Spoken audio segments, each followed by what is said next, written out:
I do apologize for the lack of the second part 2 video about where your influencers are getting their sources or information from. I'm going to just quickly cover it here in case you're interested, and then later I'll probably do it in a deeper dive. Again, I was disillusioned with this case. I also fell into like some shitty depression, but the reality is there's this guy. It's very weird and confusing. I honestly think he's planted.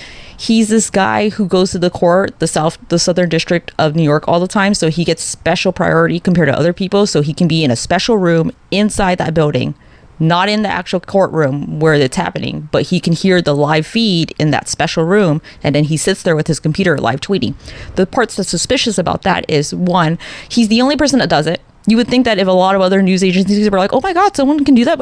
Give one of our interns a job. Make them go to the court every day. Because interns are free, usually, labor. And so I would just make an intern go every single day so that they could get that special priority after they become a regular there. And then they could do this so we could get the fastest tweets out there. But no news agency wants to expend that resource. Interns are free, okay? But number two, he's the go-to guy. And for some reason, lots of prosecutors, if you don't know, when you decide to file a case, you can decide where you want to file it. So the fact that a lot of prosecutors are filing in the Southern District of New York is interesting. Yeah, it's a good court. It's a little backed up. It's a good court. And number two, the fact that this is the only one where this guy's a regular who has a special rule that only applies to him. So then he becomes the official news information and the gate of which all information comes from. So if you're not heavily paying attention to the case, like most of the things, like the Ghislaine Maxwell case, that's it. All the information came from that guy. Because if you look at your influencers and when they post about like cases like Diddy or that, they're getting it from him. Because official transcripts don't come out. So when they're quoting someone, they're quoting him. And sometimes most of what he was quoting was correct about what was happening, but then he would also write sidebar and then write what was happening in the sidebar. But the thing is, you can't hear what's happening at the sidebar. The microphone is turned off. White noise is played for the people in the courtroom. So how are you getting that information about the sidebar? You're not. You're inferring.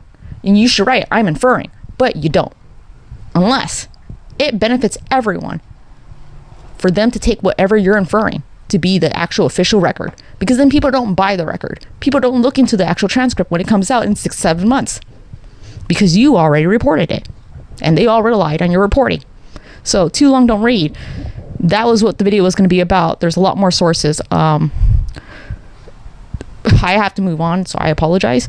But when I am feeling better and I have more free time, I will do the deep dive that deserves. Because I do have the sources and all that stuff. I just when these videos get made, I got to keep the momentum going and do them as I feel them. So I apologize and see you soon.